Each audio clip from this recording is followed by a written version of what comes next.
যারা নিজেদের উপর জুলুম করেছিল তাদের প্রাণ কেড়ে নেওয়ার সময় মওতের ফেরেশতারা যখন তাদের জিজ্ঞেস করবে, বলতো এর আগে সেখানে তোমরা কিভাবে ছিলে?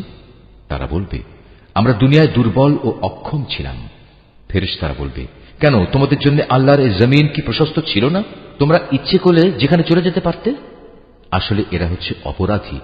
এরা হচ্ছে সেসব লোক যাদের আবাসস্থল হচ্ছে জাহান্নাম, আর তা কত নিকৃষ্টতম আবাস। তবে সেসব নারী পুরুষ ও শিশু সন্তান যাদের হিজরত করার মতো শারীরিক শক্তি ছিল না, কোথাও যাওয়ার কোনো উপকরণ ছিল না, তাদের কথা আলাদা।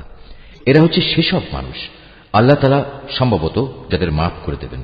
অবশ্যই আল্লাহ তাআলা গুনাহ মোচনকারী ও পরম ক্ষমাশীল। আর যে কেউই আল্লাহ তাআলার পথে হিজরত করবে সে অচিরেই আল্লাহ তাআলার জমিনে প্রশস্ত জায়গা ও অগণিত ধন সম্পদ পেয়ে যাবে।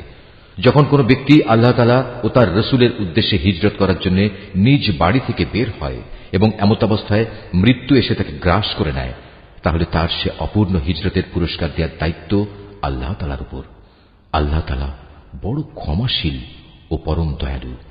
তোমরা যখন সফরে বের হবে তখন তোমাদের যদি এই আশঙ্কা থাকে যে কাফেররা নামাজের সময় আক্রমণ করে তোমাদের বিপদগ্রস্ত করে ফেলবে, তাহলে সে অবস্থায় তোমরা যদি তোমাদের নামাজ সংক্ষিপ্ত করে নাও তাতে তোমাদের কোনোই দোষ নেই। নিঃসন্দেহে কাফেররা হচ্ছে তোমাদের প্রকাশ্যতম দুশমন। নবী, তুমি যখন মুসলমানদের মাঝে অবস্থান করবে এবং যুদ্ধাবস্থায় যখন তুমি তাদের ইমামতির জন্য নামাজে দাঁড়াবে, তখন যেন তাদের একদল লোক তোমার সাথে নামাজে দাঁড়ায় এবং তারা যেন তাদের অস্ত্র সাথে নিয়ে সতর্ক থাকে। অতঃপর তারা যখন নামাজের সিজদা সম্পন্ন করে নেবে তখন তারা তোমাদের পেছনে থাকবে।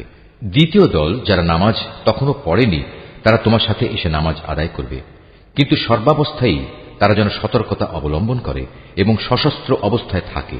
কারণ কাফেররা তো এই সুযোগটুকুই চায় যে যদি তোমরা তোমাদের মাল সামানা ও অস্ত্রশস্ত্র সম্পর্কে একটু অসাবধান হয়ে যাও, যাতে তারা তোমাদের উপর আকস্মিকভাবে ঝাঁপিয়ে পড়তে পারে। অবশ্য অতিরিক্ত বৃষ্টি বাদলের জন্য যদি তোমাদের কষ্ট হয় কিংবা শারীরিকভাবে তোমরা যদি অসুস্থ হও, তাহলে কিছুক্ষণের জন্য তোমরা অস্ত্র রেখে দিতে পারো, কিন্তু অস্ত্র রেখে দিলেও তোমরা কিন্তু নিজেদের সাবধানতা বজায় রাখবে। অবশ্যই আল্লাহ তাআলা কাফেরদের জন্য এক অপমানকর আযাব নির্দিষ্ট করে রেখেছেন। অতঃপর তোমরা যখন নামাজ শেষ করে নেবে তখন দাঁড়িয়ে, বসে এবং শুয়ে তথা সর্বাবস্থায় আল্লাহ তাআলাকে স্মরণ করতে থাকবে। এরপর যখন তোমরা পুরোপুরি স্বস্তি বোধ করবে তখন যথারীতি নামাজ আদায় করবে।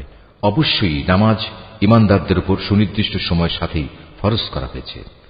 কোন শত্রু দলের পেছনে ধাওয়া করার সময় তোমরা বিন্দু মাত্র মনোবল হারিও না। তোমরা যদি কষ্ট পেয়ে থাকো তাহলে জেনে রেখো তারাও তো তোমাদের মতো কষ্ট পাচ্ছে, কিন্তু তোমরা আল্লাহ তাআলার কাছ থেকে যে জান্নাত আশা করো তারা তো তা করে না। নিশ্চয়ই আল্লাহ তাআলা সর্বজ্ঞ, কুশলী। অবশ্যই আমি সত্য দ্বীনের সাথে